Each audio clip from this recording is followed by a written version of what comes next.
রাধে রাধে।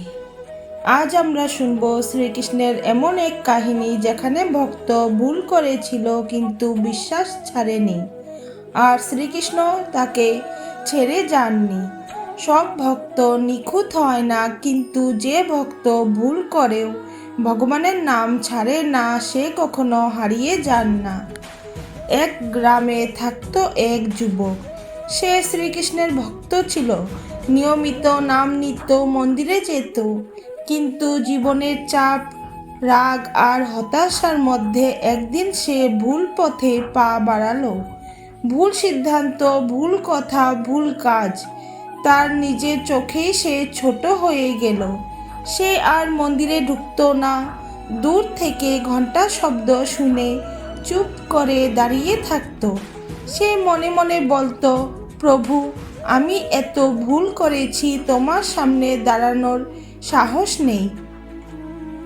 কিন্তু আশ্চর্য কথা, রাতে ঘুমানোর আগে তার ঠোঁট থেকে একটাই নাম বের হতো, কৃষ্ণ।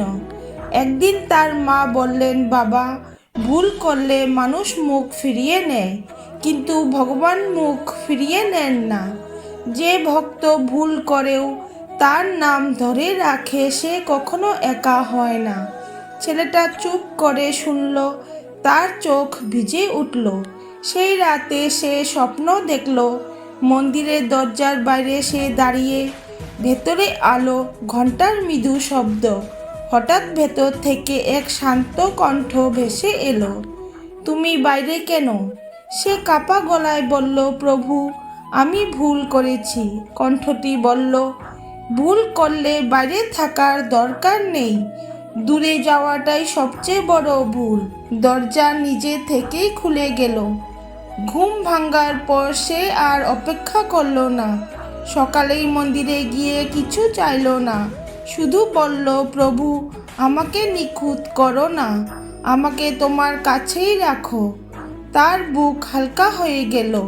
তার জীবন একদিনে বদলায়নি, সমস্যা পুরো যায়নি, কিন্তু এখন সে জানতো ভুল করলে পালাতে নেই, ফিরে আসতেই হয়। কারণ শ্রীকৃষ্ণ নিখুঁত মানুষ চান না, তিনি সত্যিকারের ভক্ত চান। ভক্তি মানে ভুল না করা নয়, ভক্তি মানে ভুল করেও ফিরে আসা। ভগবান বিচার করেন না, তিনি পথ দেখান। যে ভক্ত ভুল করেও বিশ্বাস ছাড়ে না, শ্রীকৃষ্ণ তাকে কখনো ছাড়েন না। রাধে রাধে।